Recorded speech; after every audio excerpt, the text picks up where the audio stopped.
میں نے تمہیں سب کچھ نظر آ رہا ہے، پھر بھی تم جانتے ہوئے بھی انجان بن رہی ہو۔ تم اس کو کچھ کہہ کیوں نہیں رہی؟ کچھ بھی۔ وہ تمہارے سامنے میرے ساتھ بدتمیزی کرتا چلا جا رہا ہے اور تم سنتی جا رہی ہو۔ وہ ایک دم دہاڑتے ہوئے بولا تھا جب میں نے اس کی طرف دیکھ کر رہ گئی تھی، اور اگلے ہی پل جو اس نے بات کی تھی وہ اس کا چہرہ سرخ کرنے کے لیے کافی تھی۔ جراب، ایک بات تو مجھے سمجھ نہیں آ رہی کہ تمہارا میرے سے کیا تعلق ہے، جو تم مجھ سے امید رکھ رہے ہو کہ میں تمہارے لیے اس سے بات کروں گی۔ دوسری بات، جو کل رات تم نے مجھے بات کی تھی، میرے ذہن میں ابھی تک ہے۔ میں اس بات کو بھولی نہیں ہوں، اور تمہیں اچھی طرح پتہ ہے کہ جو سب بھی ہوا ہے یہ اسی بات کا نتیجہ ہے جو کل تم نے کی تھی۔ اگر تم وہ بات نہ کرتے تو آج یہ تمہارے سامنے نہ بیٹھا ہوتا۔ اگر یہ یہاں موجود ہے تو وہ صرف تمہاری بدولت۔ اس لیے اس کو کیسے برداشت کرنا ہے یہ تمہارے اپنے اوپر ہے۔ میرے سے اس معاملے میں کسی بھی امید کی توقع مت رکھو۔ وہ اسے جلا کر خاک سر کرتے ہوئے ناشتہ سے ہاتھ جھاڑتی اٹھی تھی، جبکہ اس کے ساتھ ہی ارجمان بھی اٹھا تھا۔ اس کی بھوک تو ویسے بھی دراب کے طنز سنتے ہوئے مر گئی تھی، جبکہ اپنی بیوی کے ساتھ جانا اس نے ضروری سمجھا تھا۔ یقیناً اگر وہ یہیں رکتا تو ان کی ضرور کوئی نہ کوئی لڑائی ہو جاتی۔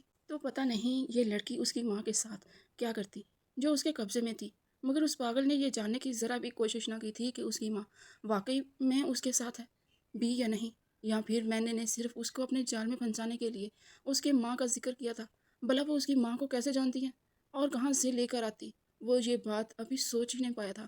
ایک کے بعد ایک بار ایسا ہوا تھا کہ اس کے ذہن پر کہ وہ کچھ سوچنے کے قابل ہی کہاں رہا تھا۔ ڈیرے پر جانے سے پہلے وہ اسے کھیت میں لے کر آئی تھی، جبکہ وہ اس کو دیکھ رہا تھا کہ یہ آخر کرنا کیا چاہتی ہے۔ اب تم میرا منہ کیا دیکھ رہے ہو؟ چلو ہل چلانے میں مدد کرو کسانوں کی، وہ اس کو دیکھتے ہوئے بولی تھی۔ جب وہ آنکھیں پھاڑے اسے دیکھنے لگا تھا کہ کیا یہ بات اس کی بیوی ہی کر رہی ہے۔ مجھے لگ رہا ہے تم پاگل ہو گئی ہو، یقیناً تمہیں اندازہ نہیں ہے تم کیا بات کر رہی ہو۔ میں ارجمان خان اور یہاں ان کسانوں کے ساتھ کام کروں گا، وہ ان کی طرف دیکھتے ہوئے حقارت سے بولا تھا، جب وہ تعصب سے نفی میں سر ہلا گئی تھی۔ تمہیں یہی تو سکھانا ہے کہ انسان کی ویلیو کیا ہے۔ یہ بھی تو انسان ہے اور یہاں کام کر رہے ہیں، تو تم میں اور ان میں فرق کیا ہے؟ وہ اسے جتاتے ہوئے بولی تھی۔ اور اگر تمہیں یاد نہ ہو تو تمہیں یاد دلا دوں کہ تمہاری ماں ابھی تک میرے پاس ہے، اور اس پر جتاتی ہوئی نظر ڈال کر بولی تھی، جبکہ وہ لب کاٹ کر رہ گیا تھا۔ ایک یہی واحد کمزوری تھی جس کی وجہ سے وہ کچھ کر نہ پا رہا تھا۔ اس کے ہاتھ بندھے تھے۔ وہ یہ بات نہیں جانتا تھا کہ اس کے گھر والوں نے اس سے بہت بار اس کی حویلی کے باہر آتے اس سے ملنے کی کوشش کی تھی، مگر ان کو وہیں سے لٹا دیا گیا تھا۔ اور پھر وہ پورا دن اس نے ان کسانوں کے ساتھ کھیتوں میں کام کیا تھا، جبکہ وہ اس پر نظر رکھے ہوئے تھی۔ جب وہ تھک ہار کر وہاں آرام کرنے کو بیٹھا تو وہ اسے دیکھنے لگی تھی۔ اب ایسے کیا دیکھ رہی ہو؟ اور بھی کچھ باقی ہے کیا؟ وہ پہاڑ کھانے کو دوڑا تھا، جس پر وہ نفی میں سر ہلا گئی تھی، اور اس کے آگے اچھا کھانا منگوایا تھا اس کے کھانے کے لیے، جس پر وہ ایک نظر اس پر ڈال کر رہ گیا تھا۔ کہیں اس کھانے میں زہر تو نہیں ملا دیا تم کب سے اتنی اچھی ہو گئی کہ مجھے اتنا اچھا کھانا فراہم کرنے لگی؟ وہ اسے دیکھتے ہوئے طنز کرتا ہوا بولا تھا، جس پر وہ کھانا واپس اٹھانے لگی تھی۔ جب وہ اس کے ہاتھ سے چھین کر کھانے لگا تھا، اس کو رغبت سے کھاتے دیکھ کر جانے کیوں اس کے لبوں پر ہنسی چھلکی تھی۔ پھر یہ سلسلہ چل نکلا تھا۔ وہ اس کو روز کام پر لے جانے لگی تھی۔ اس 2 ماہ کے عرصے میں اس کو اچھی طرح اندازہ ہو گیا تھا کہ وہ عام لوگ بھی اسی کی طرح ہیں، اور غرور آہستہ آہستہ اس کے لہجے سے جاتا رہا تھا۔ وہ محنت پسند انسان بن چکا تھا، جسے دیکھ کر اس کا دل بہت خوش ہوتا تھا۔ وہ کبھی کبھار سوچتی تھی کہ کاش شازل کا قتل اس نے نہ کیا ہوتا تو وہ اس سے جی بھر کے محبت کرتی، مگر وہ کیا جانتی تھی کہ واقعی شازل کو اس کی گولی نے نہیں بلکہ دراب کی گولی نے مارا تھا، اور یہ راز بھی اس سے زیادہ دیر مخفی نہ رہ سکا تھا۔ آج جیسے ہی وہ گھر لوٹی تو ان کو رات دیر ہو چکی تھی، جبکہ اسے کمرے میں جانے کا کہتے وہ خود کچن میں کافی بنانے کے لیے آنے لگی تھی۔ جب اس نے کچن میں پہلے ہی کسی کو موجود محسوس کر کے وہیں ٹھٹک کر رک گئی تھی، کیونکہ کچن میں پہلے ہی دراب موجود تھا، جو غصے سے اپنے کسی بندے کو جاڑ رہا تھا۔ کیا فائدہ تیرا اپنے مالک کو بھڑکانے کا؟ میں نے گولی ماری تھی شازل کو، پھر بھی وہ اس ارجمان سے بدلہ لینے کی بجائے اس کے ساتھ محبت سے رہ رہی ہے۔ ایسا کیوں ہے؟ دراب کسی پر جاڑ رہا تھا، مگر اس کی یہ بات سنتے ہی وہ پتھر کی مورت بن گئی تھی۔ کیا کہہ رہا تھا وہ؟ کیا ارجمان نے شازل کو نہیں مارا تھا؟ اس کے دل میں شدید درد اٹھا۔ اس نے دعا کی کہ کاش یہ جھوٹ ہو، مگر دراب کی اگلی بات نے اس کی سانسیں تک ساکن کر دی تھی۔ جلد ہی اس کا بھی بندوبست کروں گا۔ میں تمہیں پیسے بھیج دوں گا، اس پر گولی سیدھا ارشمان کے دل میں لگنی چاہیے۔ اس کو تو یہ اندازہ بھی نہ ہوگا کہ اس کا خاص ملازم میرے ساتھ ملا ہوا ہے اور پیسوں کے لیے بک گیا ہے۔ پچھلی دفعہ میں نے شازل کے دل میں گولی ماری تھی، مگر اس بار تم اپنے ہی مالک کے دل میں گولی مارو گے، سمجھے تم؟ وہ ایک دم کرتے ہوئے لہجے میں بولا تھا۔ اس نے دعا کی کہ وہ سننے کے نعمت سے محروم ہو جائے، کیونکہ اس کے دل میں بہت درد اٹھا تھا۔ اس نے ایک بے قصور کو سزا دی تھی، جبکہ اصل قاتل تو کوئی اور تھا۔ اس نے فوراً فون نکالا اور اب بھی اس ملازم کو ہدایت دے رہا تھا، جبکہ اس کے سارے کالے کرتوت وہ ریکارڈ کر چکی تھی۔ اب بس بدلہ باقی تھا، اور وہ بھی اس شخص سے جو اصل میں اس کا حقدار تھا، اس سے نہیں جو بیچارہ مفت میں اس کے طنز اور کاموں کا شکار ہوا تھا۔ وہ کافی بنائے بغیر کمرے میں چلی گئی تھی اور بہت روئی تھی، جبکہ اسے یوں دیکھ کر ارشمان پریشان ہو اٹھا تھا۔ اب تو اس کی اچھی بننے لگی تھی اپنی بیوی سے، پھر وہ کیوں رو رہی تھی؟ کیا ہوا ہے ملکہ؟ تم رو کیوں رہی ہو؟ وہ پیار سے اسے ملکہ کہتا تھا، جب چھیڑنا ہوتا تھا تو تب بھی ملکہ کہتا تھا۔ اب بھی اس کی آنکھوں میں آنسو دیکھ کر وہ اسے ملکہ کہنے سے باز نہ آیا تھا، جبکہ اس کی اتنی محبت پر وہ اور زوروں سے رو دی تھی۔ وہ اس سے اتنی محبت کرنے لگا تھا، جبکہ ہر پل وہ اس کو ٹھکرانے لگی تھی، اور اب جب وجہ پتہ چلی تو خود سے نفرت محسوس ہو رہی تھی کہ وہ اس شخص کی محبت کو ٹھکراتی آئی تھی جو اس کا شوہر تھا، اس پر حق رکھتا تھا۔ وہ چاہتا تھا تو اس سے سارے حقوق لے سکتا تھا، مگر وہ اس کی شرط کا احترام کر رہا تھا، اپنی سزا پوری کر رہا تھا۔ وہ کچھ کہے بغیر بس اس کے سینے پر سر رکھ کے سونے کی کوشش کرنے لگی تھی، مگر اس کا سر درد سے پھٹا جا رہا تھا، جس پر وہ اسے سر درد کی دوائی دے گیا تھا، جس میں نیند کی دوائی بھی شامل تھی۔ اور پھر جو اقرار اس نے نیند میں ارشمان سے کیا تھا، وہ اس کے دل کی دنیا ہلا دینے کے لیے کافی تھا، کیونکہ وہ نیند میں اقرار کر گئی تھی کہ وہ اس سے محبت کرنے لگی ہے، مگر کبھی اس کے سامنے اعتراف نہیں کیا۔ یہ سن کر ارشمان کا دل کیا ابھی اس کے جسم میں پورا اتر جائے، مگر ابھی یہ وقت نہ تھا۔ ابھی تو اپنی اس ملکہ سے اعتراف کرنا باقی تھا۔ اگلی صبح وہ خاموش تھی، اور کھیتوں میں بھی وہ زیادہ کچھ بولی نہ تھی، جس پر ارشمان اسے دیکھ رہا تھا۔ جب اس نے اچانک کہا تھا کہ چلو مال چلتے ہیں، فارغ ہو کر وہ اسے گاڑی میں لیے مال آئی تھی، جبکہ وہ مال میں اس کے ساتھ تشویش سے داخل ہوا تھا۔ اب یہاں کیا کرنے آئے ہیں ہم؟ وہ اس کی طرف دیکھتے ہوئے بولا، جس پر وہ خاموشی سے اسے لیے ایک جینٹس شاپ میں گئی تھی اور اس کے لیے 10-15 شلوار قمیض لے لیے تھے۔ اب خوش ہو؟ وہ اسے دیکھتے ہوئے بولی۔ اس پر وہ کراہ کے رہ گیا تھا۔ اف، یہ اور اس کے نخرے! کبھی کبھی تو لگتا ہے کہ بیوی یہ ہے اور شوہر میں ہوں۔ وہ ہلکا سا ربرائی تھی، جبکہ اس کی بڑبڑاہٹ صاف ارشمان نے سنی تھی، جس پر وہ اگلے ہی لمحے اسے نزدیک کر گیا تھا۔ اگر تمہیں کوئی شک ہے تو میں تمہیں یقین دلا دیتا ہوں کہ میں ہی تمہارا شوہر ہوں۔ وہ اسے ٹرائل روم میں گھسیٹتے ہوئے اس کے لبوں پر چکا تھا، جبکہ وہ ایک دم اس کے جھک جانے پر شتر رہ گئی تھی، جبکہ خود کو اس سے دور ہٹانے لگی تھی۔ میری جنگلی بلی، تم سے محبت کرنا ارشمان خان کے پلان کا حصہ تو نہیں تھا، مگر تم سے شدید محبت ہو گئی ہے، اور اب سے یہ خان صرف تمہارا ہے۔ تم سے پہلے کسی عورت کو میں نے محبت کی نظر سے دیکھا تک نہیں، لیکن تم وہ ہستی ہو جس نے ارشمان خان کے لبوں کو چھونے کی جسارت کی ہے، اور تمہاری قربت کا دیوانہ ہو گیا ہے یہ ارشمان خان، اس لیے تمہیں کبھی بھی خود سے دور جانے نہیں دینا چاہتا۔ میں نے ساکت سی اس کی آنکھوں میں دیکھے جا رہی تھی۔ تم پاگل ہو چکے ہو خان، اور کچھ نہیں، تم اس لڑکی سے محبت کر بیٹھے ہو جو پہلے کسی اور کے نکاح میں تھی۔ وہ سر نفی میں ہلاتے زخمی آنکھوں سے مسکرا گئی تھی۔ غلط کہہ رہی ہو تم، اس کی صرف منکوحہ تھی، لیکن بیوی تم صرف ارشمان خان یعنی میری ہو۔ وہ اس کی بھیگی آنکھوں پر باری باری اپنے لب رکھ کر بولا تھا۔ وہ اس کے قریب ہوتے اس کا چہرہ دونوں ہاتھوں میں بھرتے اس کی پیشانی پر اب اپنے لب رکھ گیا تھا۔ میں نے کہ حیرانگی مزید بڑھی تھی، وہ سیٹل سی اس کے لبوں کی نرمی اپنے چہرے پر محسوس کر رہی تھی۔ وہ دیوانوں کی طرح اس کے ایک ایک نکویش پر اپنے لب رکھ رہا تھا۔ ارشمان خان کے گرم نرم لب رک ہی نہیں رہے تھے، وہ پاگلوں کی طرح اسے چومے جا رہا تھا۔ میں نے کانپتے ہاتھوں سے اسے خود سے دور کرنا چاہا۔ اس کی شدت میں مزید تیزی آئی تھی، وہ اپنے لمس سے اس کا چہرہ جھلسا چکا تھا۔ میں نے اب کی بار اس کے کرتے کی مٹھیوں میں جکڑتے اسے پوری قوت سے خود سے دور ڈھکیلا تھا۔ وہ بے خود سا اس کے نکوش کو چھو رہا تھا جب وہ پیچھے کو ہوتے لڑکھڑایا تھا۔ میں نے گہرے سانس لیتے اسے شعلہ بار نگاہوں سے دیکھ رہی تھی۔ ارشمان خان کی آنکھوں میں اس کے خود سے دور جھٹکے پر جنونیت سی لہرائی تھی۔ ایک یہی چیز تھی وہ مقابل کی برداشت نہیں کر سکتا تھا۔ وہ اسے خود سے دور جھٹکے یہ برداشت نہیں کر سکتا تھا۔ وہ اس کے قریب ہوتا اس کے لبوں پر اپنے دہکتے لب رکھ کر انہیں شدت سے اس کی سانسیں گھونٹ گیا تھا۔ وہ بہت شدت سے اس کے لبوں کو جکڑے اس کی سانسیں کھینچ رہا تھا۔ میں نے اپنے ناخنوں سے اس کی گردن پر بے دردی سے خراشیں ڈالی تھی، جبکہ ارشمانی شریر سا مسکراتے ہوئے پیچھے ہوا تھا۔ اپنی گردن سے اس کے دیے ہوئے زخموں پر خون کی بوندوں کو انگلیوں سے چنتے اس نے میں نے کو دیکھا تو گہرے سانس لیتے اسے شعلہ وار نگاہوں سے دیکھ رہی تھی۔ ہائے جانم، اب تو مجھے عادت ہو گئی ہے تمہارے دیے گاؤں کی۔ بڑے بے باک سے ہوتے ہیں، ہمیشہ اپنی ملکیت کے نشان ڈال کر ہی جاتے ہیں، اور اب تو جب تک تم زخم نہ دے ڈو مجھے چین نہیں آتا، میری صفاق بے رحم جنگلی بلی۔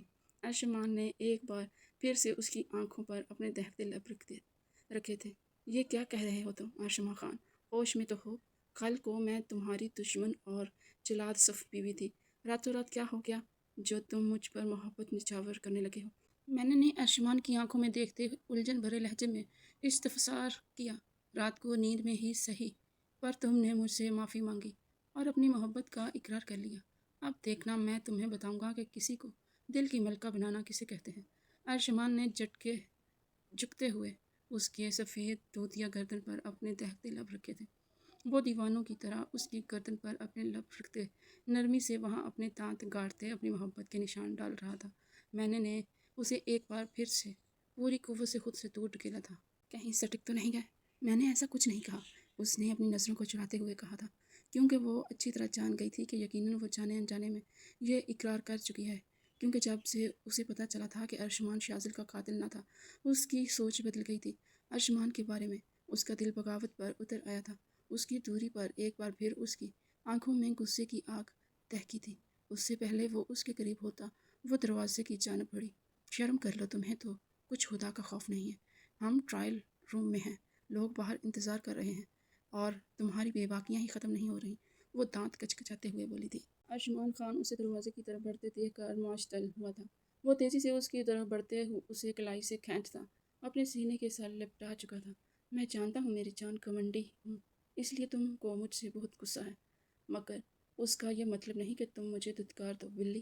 ارشمان اس کے بال گدی سے نرمی سے جکڑے اس کو چہرہ اپنے قریب کرتے سلگتے لہجے میں تھا، مگر اگلے ہی پل دروازہ جھٹکے سے کھول گئی تھی، جس پر اسے نہ چاہتے ہوئے بھی پیچھے ہونا ہی پڑا تھا۔ وہ تو شکر ہے کہ باہر کوئی موجود نہ تھا۔ وہ نظر بچا کر باہر نکل گئی تھی اور وہ بھی اس کے پیچھے ہی بھاگا تھا۔ یقیناً آج رات وہ اس کو تنہا چھوڑنے کا ارادہ نہ رکھتا تھا۔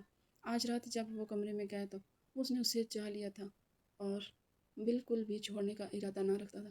تم پاگل ہو گئے، دور ہٹو، وہ چلائی تھی، مگر وہ سن ہی کہاں رہا تھا۔ آج میں اپنے سارے حق لینے کا ارادہ رکھتا ہوں اور تم مجھے نہیں روکو گی، وہ ایک دم جنون بھرے لہجے میں بولا تو وہ ساکت رہ گئی تھی۔ پہلے ہی وہ اسے کافی بار روکتی آئی تھی، مگر اب وہ اس چیز کا واقعی حق نہ رکھتی تھی۔ وہ حق بجانب تھا۔ وہ اس سے لیے بیڈ پر منتقل ہوا تھا اور ایک ایک کر کے اس کو تمام کپڑوں سے آزاد کرنے لگا تھا۔ آرام سے، وہ خوف بھرے لہجے میں بول رہی تھی، کیونکہ پہلی بار اس کے گہرے لمس آشنا ہونے جا رہے تھے۔ وہ جانتی تھی کہ وہ صدا کا پیاسا آج سیراب ہونے والا ہے، کہیں اس کی جان لبوں پر نہ لے آئے۔ وہ اس کے جسم کا حصہ بنے اپنے گرم بدن سے مینے کی شرم سے کپ کپاتے وجود کو تقویت پہنچا رہا تھا۔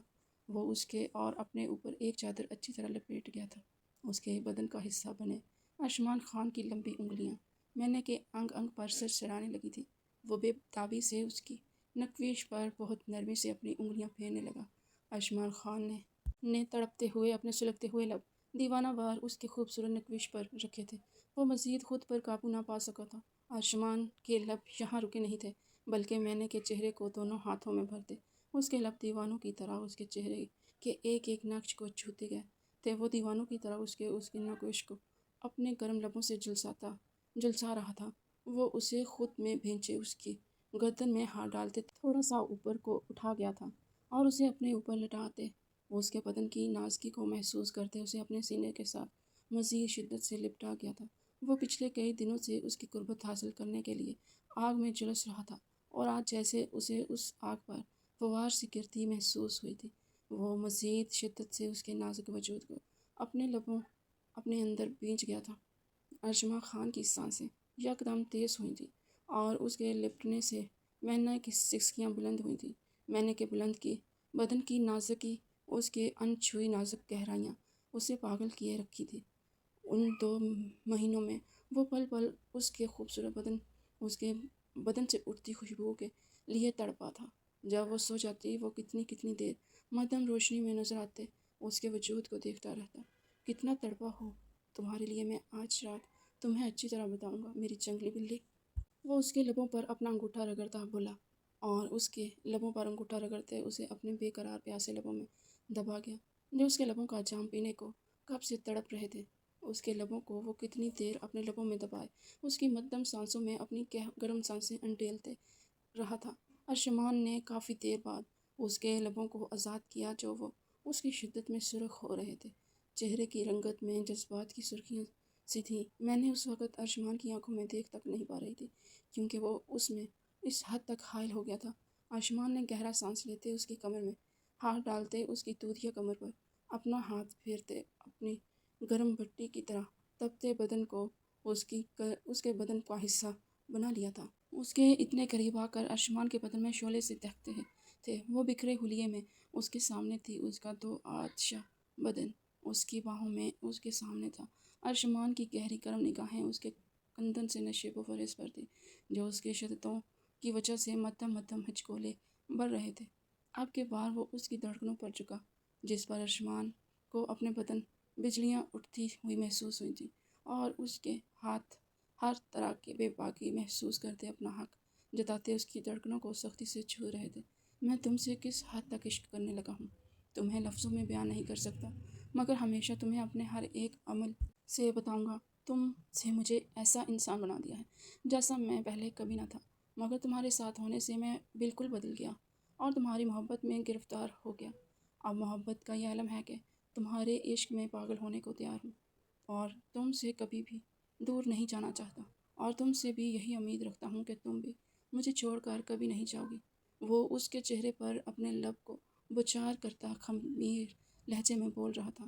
وہ گہرے سانس لیتا اس سے مزید لپٹا تھا۔ اس کے اتنے قریب آ کر ارشمان کے گرم نرم جذبات اس کے اختیار سے باہر ہوئے تھے، اور وہ ایک ایک کر کے اس میں اپنی بوند بوند ٹپکاتا گیا اور اس کے وجود کا حصہ بنتا گیا۔